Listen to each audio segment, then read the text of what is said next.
அனைவருக்கும் இனிய காலை வணக்கம். என் பெயர் மனோரிதா. நான் 5ஆம் வகுப்பு படிக்கின்றேன்.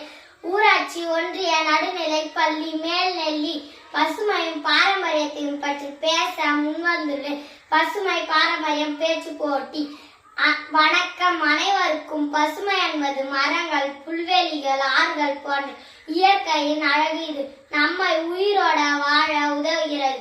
நம்முடைய பாரம்பரிய பசுமையை பாதுகாக்கும் பழக்கங்களை கொண்டு முன்னோர்கள் மரங்களை வழிபட்டனர், நீரை சேமித்தனர். இப்பொழுது தொழில்நுட்ப வளர்ச்சி காரணமாக பசுமை குறைந்து வருகிறது. மரங்கள் வெட்டப்படுகிறன, சுற்றுச்சூழல் மாசடைகிறது. நம் பசுமையை பாதுகாக்க வேண்டும். மரம் நட்டல், பிளாஸ்டிக் தவிர்த்தல், இயற்கையை நேசித்தல் போன்ற செயல்களில் ஈடுபட வேண்டும். நம் பாரம்பரியத்தை மதிக்க வேண்டும். பசுமையும் பாரம்பரியமும் நாட்டின் பெருமை.